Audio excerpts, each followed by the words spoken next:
नमस्कार, the daily show में आपका स्वागत है। मैं हूं आपका मित्र साथी हमदर्द मुकेश कुमार। न फेक न्यूज़, न पेड न्यूज़ और न ही खबरों को तोड़ना मरोड़ना। सत्य हिंदी एक अच्छी और सच्ची पत्रकारिता को आगे बढ़ाने की कोशिश कर रहा है। हम चाहते हैं कि उस कोशिश में आप भी शामिल हो जाएं। इसके लिए हम आपसे गुजारिश करते हैं कि कृपया इस वीडियो के साथ दिए गए डिस्क्रिप्शन में जाएं। उसमें एक लिंक है, उसको क्लिक करके अपनी मर्जी के हिसाब से भुगतान करें। तो आइए अब शुरू करते हैं आज का द डेली शो।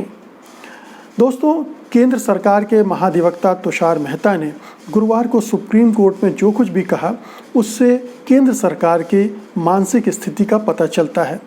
साफ पता चलता है कि केंद्र सरकार इस समय बहुत बौखलाई हुई है, तिलमिलाई हुई है, खींची हुई है। अगर ऐसा ना होता तो तुषार मेहता ने वो सब ना कहा होता जो उन्होंने वहाँ कहा। उन्होंने न भाषा का ख्याल रखा और उनका अंदाज़ भी इस तरह का था जिससे पता चलता था कि केंद्र सरकार न केवल बहुत बौखलाई हुई है, बल्कि उसका गुस्सा दूसरों पर उतारने की कोशिश भी कर रही है। तुषार मेहता ने ऐसा करते हुए वो बहुत हास्यास्पद तो लग ही रहे थे, लेकिन लक्ष्मण रेखा को भी लांघते चले गए और अपने पद की गरिमा का भी ख्याल उन्होंने नहीं रखा। दरअसल जिस तरह से मजदूरों के सवाल पर देश भर में केंद्र सरकार की निंदा भत्सना हो रही है, उसने सुप्रीम कोर्ट को भी कटघरे में खड़ा कर दिया है।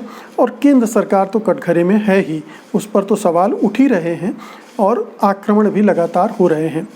लेकिन एक तरफ हाई कोर्टों ने ऐसे फैसले सुनाए और दूसरी तरफ बहुत सारे नामी गरामी वकीलों और रिटायर्ड जजों ने ऐसी टिप्पणियां की कि ये बौखलाहट एकदम से बढ़ गई और वो सुप्रीम कोर्ट में एक विस्फोट के रूप में तुषार मेहता के सामने आई। दरअसल जब सुनवाई हो रही थी, उसने तुषार मेहता के उस झूठ को भी बेनकाब कर दिया जो उन्होंने 31 मार्च को सुप्रीम कोर्ट में बोला था। उन्होंने कहा था कि देश भर में कहीं भी मजदूर सड़कों पर नहीं हैं और सब कुछ अमन चैन कायम हुआ है और सरकार बड़े कायदे से कोरोना संकट को हैंडल कर रही है, किसी तरह की दखल देने की ज़रूरत नहीं है। कि सुप्रीम कोर्ट ने उनकी ये बात मान भी ली थी, हालांकि मानना नहीं चाहिए था उसको, और उसी पर बहुत बड़े सवाल उठ रहे हैं, लेकिन उसने मान ली थी। अब ये ऐसा झूठ था जिसका पर्दाफाश होना लाजमी था, आज नहीं तो कल। और चूँकि लाखों की तादाद में मज़दूर सड़कों पर निकल गए और अभी तक जा रहे हैं, ये 2-2.5 महीने से लगातार सिलसिला बना हुआ है, इसलिए ये सच तो लोगों के सामने निगाहों में आना ही था। तमाम तरह की तस्वीरें, तमाम तरह के वीडियो, तमाम तरह की खबरें पूरे मीडिया में मज़दूरों से जुड़ी छा गई। उनकी पीड़ा, उनकी मजबूरियां, उनकी बेबसी लोगों ने अपनी आँखों से देखी और महसूस की, जिसकी वजह से केंद्र सरकार का जो झूठ था, जो पोल पट्टी थी, वो पूरी तरह से खुल गई। अब देखिए कि तुषार मेहता ने सुप्रीम कोर्ट में कहा क्या। उन्होंने सरकार की आलोचना करने वालों के लिए पहले तो गिद्ध शब्द का इस्तेमाल किया। गिद्ध यानी जो मुर्दे होते हैं उनको नोच कर खाने वाले पक्षी, चील, गिद्ध। और फिर उन्होंने ये कहा, दूसरे जो आलोचक थे उनके लिए भी एक शब्द का इस्तेमाल किया, प्रॉफिट ऑफ डूम, यानी जो लोग नकारात्मक भविष्यवाणियाँ करते हैं उनके लिए उन्होंने उनके लिए इस्तेमाल किया, आलोचकों के लिए। ये नकारात्मक शब्द है। उनका कहना था कि सरकार तो बहुत अच्छा काम कर रही है, लेकिन लोग उसके काम की तारीफ नहीं कर रहे हैं और ये नकारात्मकता फैला रहे हैं। अब तुषार मेहता के निशाने पे दरअसल 3 तरह के लोग थे और संस्थाएं थी। पहले तो निशाने पर थे वो तमाम न्याय बिरादरी के लोग, जैसे पूर्व जज, रिटायर्ड जजेस और नामी ग्रामी वकील, जो कि हर दिन सुप्रीम कोर्ट की भूमिका पर सवाल लगा रहे थे, चाहे वो retired justice Madan B Lokur हों या मार्कंडेय काटजू हों या फिर गोपाल गौड़ा हों। ख़ास तौर से गोपाल गौड़ा ने जो जिस तरह से टिप्पणी की, उसने सुप्रीम कोर्ट के बारे में बहुत ही कहना चाहिए कि एक नकारात्मकता पैदा की। और ये नकारात्मकता के सेंस में मैं नहीं कह रहा हूँ, बहुत ही स्पष्ट कर दिया कि सुप्रीम कोर्ट की भूमिका कितनी निगेटिव रही है मज़दूरों के क्राइसिस के मामले में। उन्होंने टिप्पणी की कि जिस तरह से सुप्रीम कोर्ट ये काम कर रहा है, वो एडीएम जबलपुर का जो मसला था इमरजेंसी के दौरान का, जो कि न्याय व्यवस्था पर एक धब्बा है, वो इससे भी बड़ा धब्बा अब लग गया है सुप्रीम कोर्ट पर। एडीएम जबलपुर का मामला ये था कि 9 सदस्यों की बेंच ने, हाईकोर्ट बेंच ने ये फैसला दिया था कि कैदी के भी अधिकार होते हैं और उसे क्यों कैद किया गया है, इसके बारे में अदालत में सुनवाई होगी और हो सकती है और उस पर सोचा जा सकता है, विचार किया जा सकता है। जबकि सुप्रीम कोर्ट की 5 सदस्यीय बेंच ने इसको खारिज कर दिया। केवल एक जज थे HR खन्ना, जिन्होंने इससे असहमति प्रकट की कि नहीं, ये सही नहीं है। और वो जो था फैसला था सुप्रीम कोर्ट का, माना गया कि ये पूरी तरह से सरकार के हक में था, सरकार का साथ देने के लिए कहा था, सरकार परस्ती का निशानी था।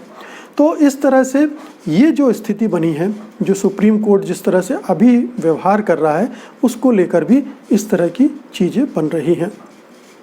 अब एक तो ये हो गया कि ये जज, अभी 20 वकीलों ने भी चिट्ठी लिख कर दी है, जिसके बाद सुप्रीम कोर्ट ने मज़दूरों के मामले में सुनवाई की और फिर एक के बाद एक करके कई फैसले भी सुनाए। तो ये दबाव बना था चारों तरफ से, जिसकी वजह से सुप्रीम कोर्ट को अपना नज़रिया बदलना पड़ा और मजबूर होना पड़ा सरकार के खिलाफ जाकर भी इसको सुनवाई करके आदेश देने के लिए, निर्देश देने के लिए। इतने दिनों तक वो चुप रहा और उसकी चुप्पी पर बहुत सारे सवाल खड़े हुए। तो उससे एक तो नाराज़ थे तुषार मेहता साहब, सरकार ही नाराज़ है। दूसरे, जो देश भर के बहुत सारे हाई कोर्ट हैं, उन्होंने इस दौरान बहुत सारे ऐसे फैसले दिए हैं विभिन्न राज्यों में, चाहे वो चेन्नई के कोर्ट को ले लें, महाराष्ट्र के कोर्ट को ले लें, आंध्रा कोर्ट ले लें, कोलकाता के कोर्ट को ले लें। इनने एक एक करके ऐसे फैसले दिए मज़दूरों से जुड़े, जिनसे पता चलता था कि किस तरह की अफरा तफरी फैली है, किस तरह के मज़दूरों का ख्याल नहीं रखा जा रहा है और केंद्र सरकार के स्तर पर कौन कौन सी गड़बड़ियाँ हुई हैं, कौन कौन सी लापरवाहियाँ हुई हैं और वो कहाँ कहाँ चूक रही है। तो इसने पूरा खोल दिया और जब हाई कोर्ट ने इस तरह से खोल दिया तो जाहिर है कि केंद्र सरकार परेशान होगी। और तुषार मेहता ने इन कोर्टों के बारे में क्या कहा, उन्होंने कहा कि हाई कोर्ट इस तरह से व्यवहार कर रहे हैं जैसे समानांतर सरकार चला रहे हों, पैरेलल गवर्नमेंट रन कर रहे हों हाई कोर्ट। अब हाई कोर्ट अपना काम कर रहे थे, ये अच्छी बात है कि जब सुप्रीम कोर्ट काम नहीं कर रहा था तब हाई कोर्ट काम कर रहे थे।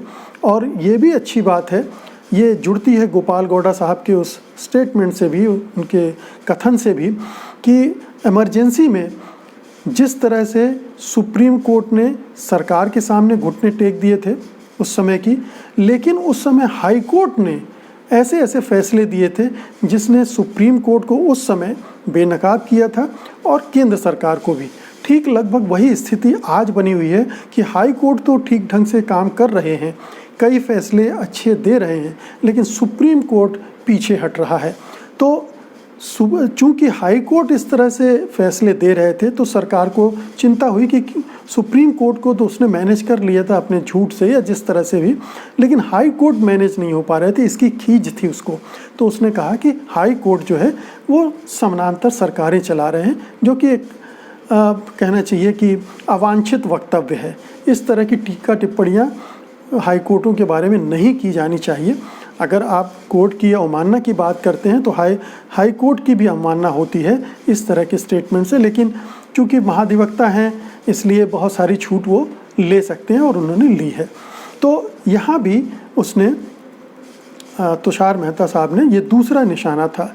तीसरा निशाना तुषार मेहता के हम जैसे पत्रकार, मीडिया कर्मी और आप जैसे लोग जो सोशल मीडिया पर एक्टिव हैं और मज़दूरों की पीड़ा को देख सुन रहे हैं और अपनी टिप्पणियां दे रहे हैं, रिएक्शन दे रहे हैं, फीडबैक दे रहे हैं। हम लोग जिस तरह से मज़दूरों की आवाज़ बनने की कोशिश कर रहे हैं, मज़दूरों की पीड़ा को सामने रख रहे हैं, तो ये भी सरकार को खटक रहा है। एक तो गोदी मीडिया है जो कि केंद्र सरकार ने बाकायदा उसको नियंत्रित कर लिया है, वो उसके हिसाब से चलता है, उसके हिसाब से खबरें गढ़ता है, पेश करता है और ख़बरों को छांटता भी है कि ये खबरें हम नहीं दिखाएंगे, इससे सरकार की इमेज ख़राब होती है। और सरकार ने पहले भी, लॉकडाउन के पहले ही बहुत सारे एडिटर्स को बुलाकर उनको कहा था कि आप पॉजिटिव खबर छापेंगे।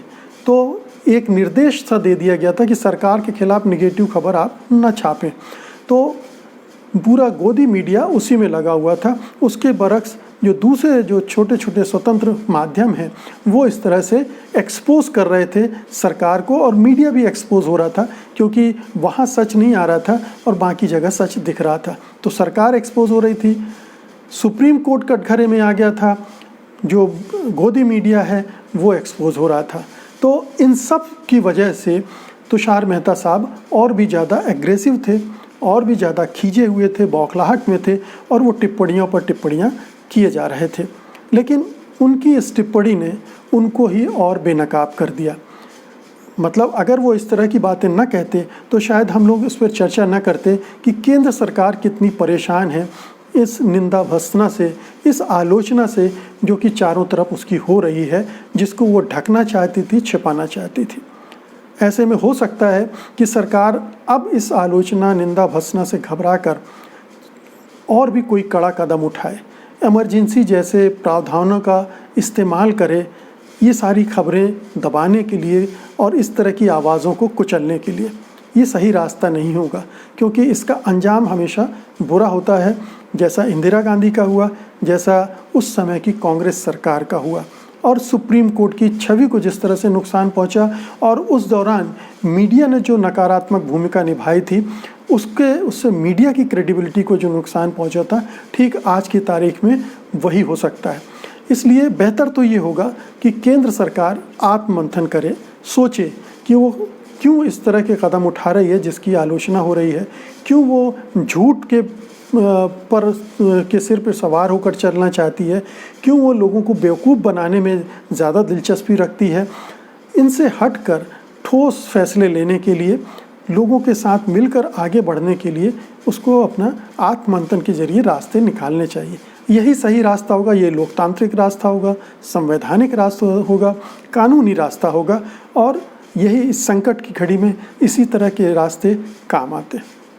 तो मित्रों, ये था तुषार मेहता के बयानबाजी के ज़रिए केंद्र सरकार की मानसिकता को समझने का, सुप्रीम कोर्ट की भूमिका को समझने का एक ज़रिया, एक उपक्रम। उम्मीद है कि आपको ठीक लगा होगा।